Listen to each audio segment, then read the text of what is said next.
Hello everybody and welcome back to my channel. It's your girl Cheryl. If you're new, welcome to the C Squad. Over here we do beauty, fashion, lifestyle, and vlogs and a bunch of university content. So if you like the sound of that, then hit the subscribe button below, follow me on Instagram, and join the fam. And if you're a returning subscriber, thank you so much for joining me again. So today we're going to be talking about accommodation at the University of Sussex. So I know a lot of you guys have really been loving like my Freshers Week video, my university room tour and all that stuff, so I thought I would give you a more in-depth look at the University of Sussex and in particular where you're gonna stay, you know? So let's get right into it. So firstly, let's talk about those people who are guaranteed accommodation. By the way, I have my notes down here written out. So if I'm looking down, that's what I'm looking at. So if you're an undergraduate student, you are guaranteed accommodation if you are full-time first year applying through UCAS. If you've chosen Sussex as your first choice and you firmly accepted your offer,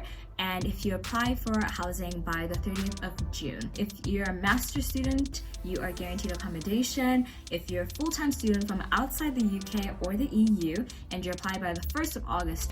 And then if you are a PhD student, you're guaranteed accommodation if you're a full-time first-year PhD student studying for a full year, and if you apply by the 1st of August. And for visiting and exchange students, you are guaranteed accommodation if you're studying for the full academic year. If you're studying for only like a semester or part of the year, then you will have to go and find private accommodation via a landlord and all that stuff.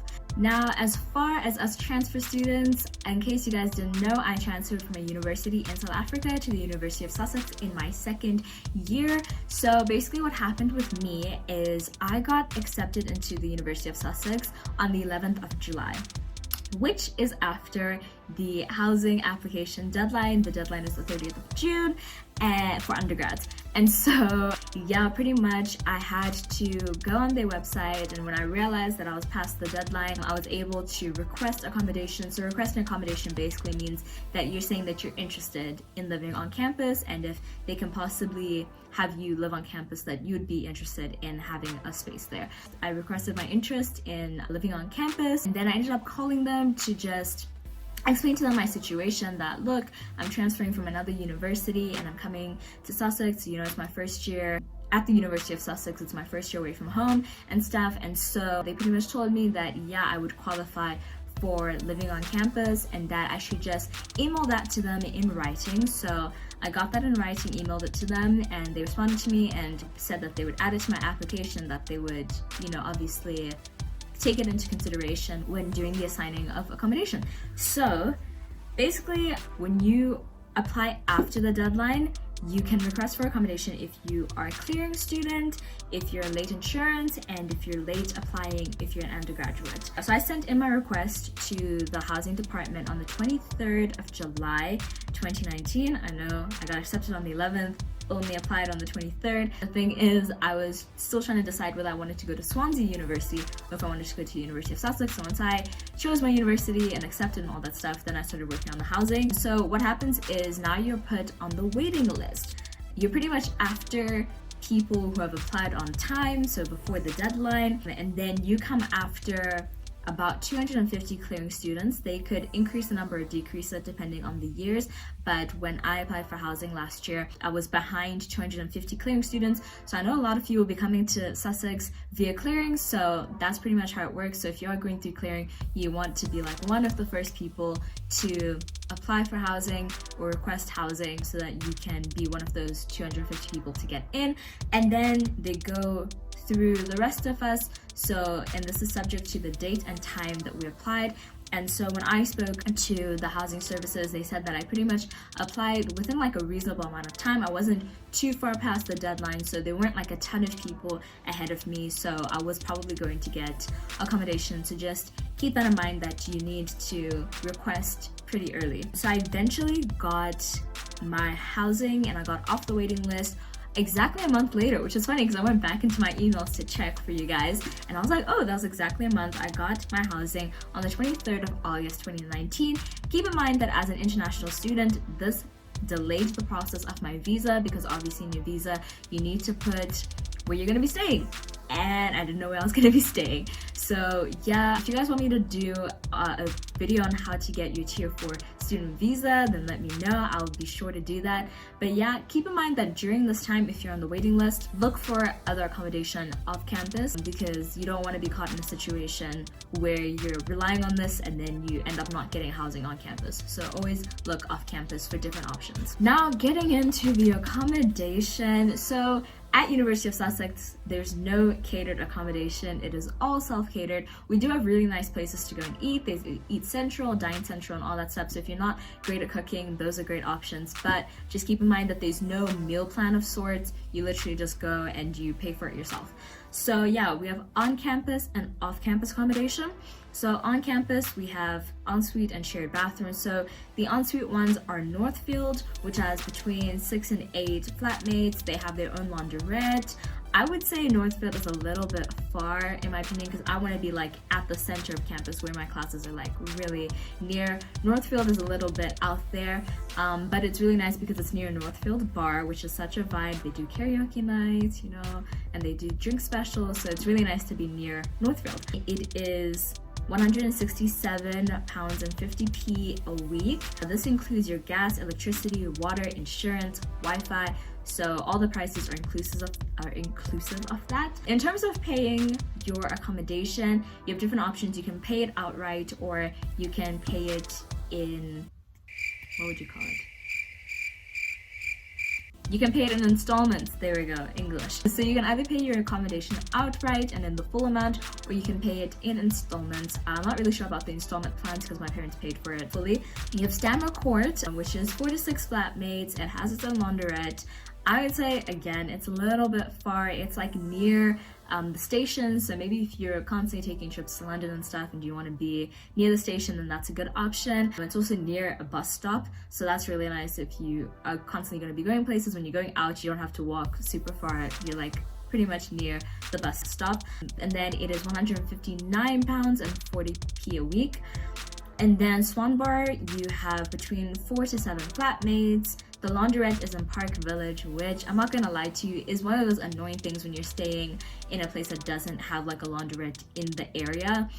Obviously Park Village is in the area, but you kind of have to walk a little bit, and just think about it when you're carrying all your laundry and all that stuff and you're going back and forth, because maybe you go to put your laundry in and then you leave for like 15 minutes while it's doing its cycle, and then you come back and you have to change it to the dryer, and then you go back and then you have to go back and pick it from the dryer, and then you have to go back. It's a lot. I'm not gonna lie to you, it's a lot.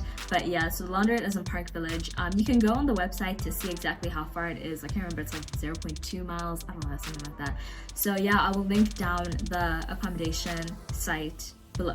It is, I would say, more like center of campus. Like, it is a nice place to be because it's like pretty close to the co-op and stuff. So obviously if you're gonna go and get groceries from there, it's really nice to kind of be close there. And it is £167.50 a week. Now Lewes Court, you have about 5 to 6 flatmates.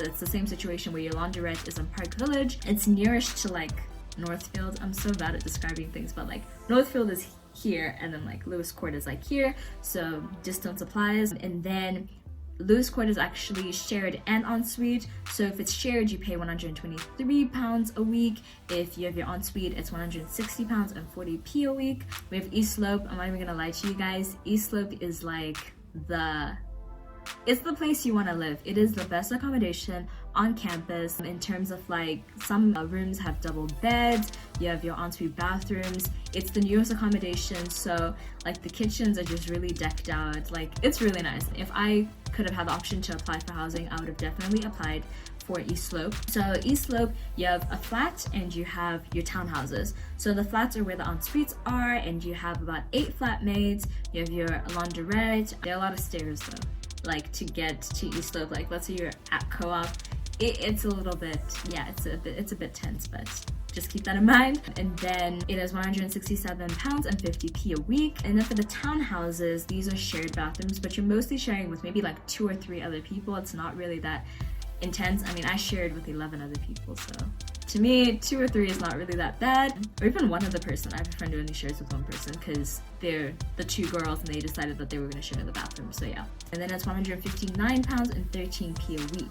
And then in terms of shared accommodation, we have BRIGHTHELM, you have 5 flatmates, the laundrette is in Park Village, and there's a sink in your bedroom, and it's £145 and 90p a week. Then we have Park Houses, where I stayed. Woo! I stayed in Norwich House, but there are 5 different like Park Houses. So you have Norwich House, York House, Kent House, Lancaster House, and Essex House. There's a laundrette in Park Village, so that's why we had to walk far. And you have 11 other flatmates, which is pretty tense. But I would say Park Houses is definitely the social hub of Sussex. Like, I think we have so much fun because unlike these other places where they kind of divide you into your flats, and Park Houses you can walk to whichever flat and stuff. Like, it's not really divided and stuff, so a lot of us would have like we would hang out with people in other flats, and it was really fun.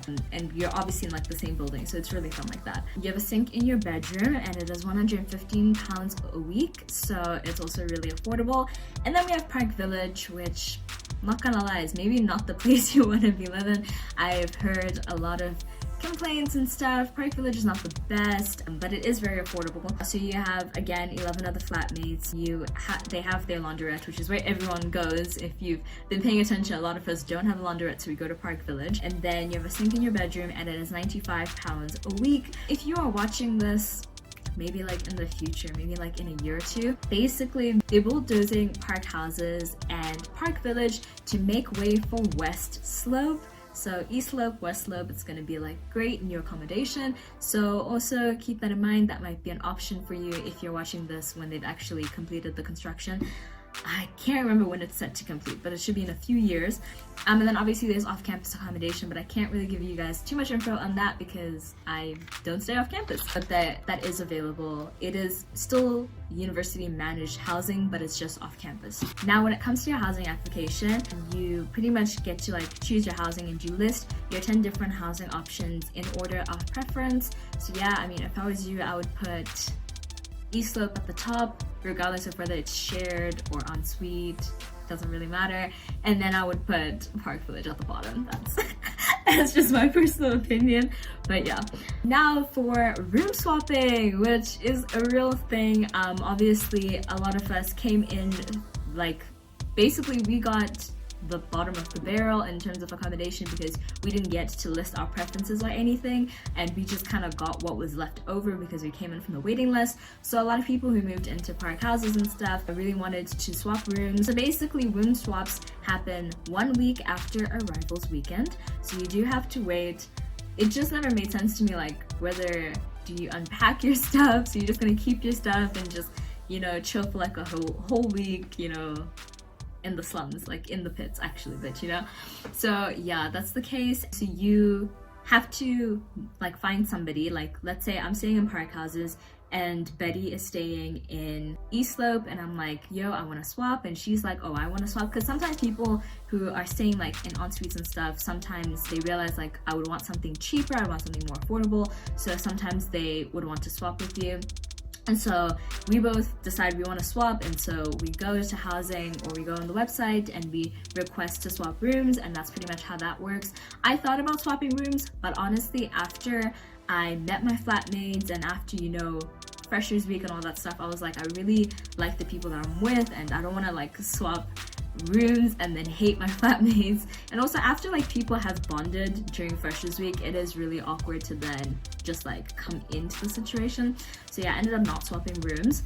Also keep in mind that a lot of people also move off campus. Sometimes people will realize that they maybe want to stay at home, or that it's cheaper to live off campus or something like that. So people do, like, if you're on like the housing Facebook group, which I forgot to mention, definitely go and sign up to be a part of the housing group on Facebook, because even when you're going into like second year and you want to live off campus, you can also find people to room with. And so yeah, so it's also helpful like in first year if you're looking for people to move off campus with if you can't get accommodation on campus. So yeah, I mean, I guess I'll try and link the Facebook group down below if I can. And yeah, so a lot of people will message the group and be like, hey, I'm like leaving I'm leaving on campus and stuff. So rooms do become available. Like after the first semester, you could probably go back to housing and be like, hey, are there any rooms available? And they could probably fit you into an East Slope room or whatever they can find for you. So if you really hate where you're staying, there are other options, don't stress about it. Now for what comes in your room, definitely check out my university room tour to see everything. In your room, you get a bed, a desk chair. In my room, I had an extra chair. I know in East Slope, they do beanbags. You obviously have a lamp for your desk. You have book space, like you have shelving, a wardrobe, which is it's tiny, but it's there. And then in most rooms, you will have a wash basin, which I realized came super in handy because I personally don't like to leave my dishes in the kitchen with everyone because I feel like the kitchen can be grim sometimes. I don't even want to wash my dishes in the sink. So I wash it in my room, in my wash basin, so that is very convenient. And then in the kitchen, there's a fridge and freezer. There are cookers, kettles, microwaves, the whole bit. And if you guys want a video on what you should bring to uni, please let me know. Comment down below and I'll be sure to do that for you guys. Just a quick rundown of everything that you need to bring. And if you're an international student, I could also help you guys with where to shop and find your things. We do have cleaning days. Your kitchen and your communal spaces are cleaned once a week. So that'll be your bathroom and your kitchen, and maybe if you have a living area and stuff, that's cleaned once a week. So they pretty much will email you and let you know your cleaning day is Monday. Ours is Monday, and that's when they clean. So don't go in like at 9 a.m. and want to eat breakfast because they might be cleaning your kitchen and they won't let you in. So yeah. For deliveries, in case you guys are interested, which is something that I haven't seen anyone really talk about, but how deliveries happen is that basically your deliveries get delivered to a reception area. So for me, it's York House, which is kind of convenient because it's kind of right by Norwich House. And so all my parcels from like Pretty Little Thing, Amazon, Fashion Nova, whatever, get delivered to York reception. Then they leave a like green, like, what would you call it? Just like a green slip in your post box. If you guys don't know, you also get a post box. I actually don't know if you get one in East Slope, but in park houses you do. And in there, it will be like, Cheryl Moya has a delivery from what or whatever, come and collect. And then, so you have to go with your ID to verify that it's you, give them your stuff, and then they'll give you your packages. And that's pretty much how that happens. In terms of food deliveries are delivered to your doorstep. So if you say like Asda deliver at 2 p.m. or whatever on Monday, they will call you like 2 p.m. they're outside, and then you have to go down with your plastic bags. Don't make the mistake of not doing that. Go down with plastic bags to pack your groceries into your plastic bags, and then you go back up to your house. And so that's how deliveries work. So yeah, guys, that's pretty much everything in terms of accommodation at the University of Sussex. If you guys have any more questions, please be sure to comment down below. Be sure to like, comment, and subscribe to join the C Squad, and hit that notification bell to be notified when I upload new videos. I post every Sunday and Wednesday at 5 p.m. GMT. I'll see you guys in my next video. Bye!